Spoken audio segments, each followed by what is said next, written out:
எங்கே சார் பிஸ்னஸே ஒன்றும் சரியில்லை.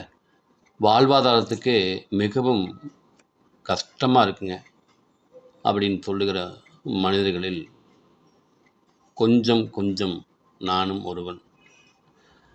நான் ஒரு கல்லூரிக்கு ஒரு கலை நிகழ்ச்சிக்கு சென்றிருந்தேன். அங்கே தான் இந்த ஃபோட்டோ எடுத்தேன்.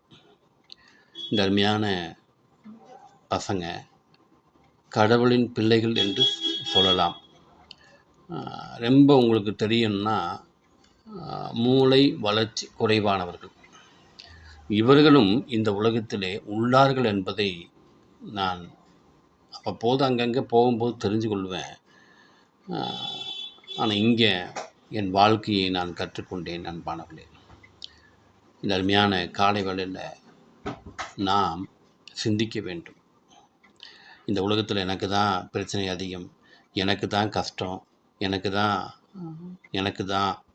தான் அப்படின்னு சொல்லி ஒரு பெரிய உலகம் இயங்கிக் கொண்டிருப்பதை நாம் பார்க்கிறோம்.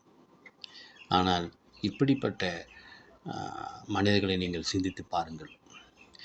இதுவும் கூட பரவாயில்லைங்க, இதை விட ஒரு மோசமான அந்த ஃபோட்டோவெல்லாம் உங்களுக்கு போட்டால் உங்களுக்கு கஷ்டமாக இருக்கும். ஆமாம், இதை விட ஒரு மோசமான நிலையில் இந்த உலகத்தில் மனிதர்கள் வாழ்ந்து வருகிறார்கள். இந்த நாளுக்கு நன்றி என்பதை சிந்தித்தவர்களாக எனக்கு கொடுத்த வாழ்க்கை ஆசீர்வாதமானது. எனக்கு கை கால்கள் சுகமாக இருக்கிறது, என் கண்கள் பார்க்கிறது, என் காதுகள் கேட்கிறது. நான் ஒரு தொழிலை செய்து வருமானம் ஈட்டிக்கொள்ளுகிறேன். நன்றி என்று சொல்லி ஒரு நாளை தொடங்குங்கள். இப்படிப்பட்ட சாதாரண மக்களை நேசியுங்கள். God bless all. சப்ஸ்கிரைப் பண்ணுங்கள், ஷேர் பண்ணுங்கள்.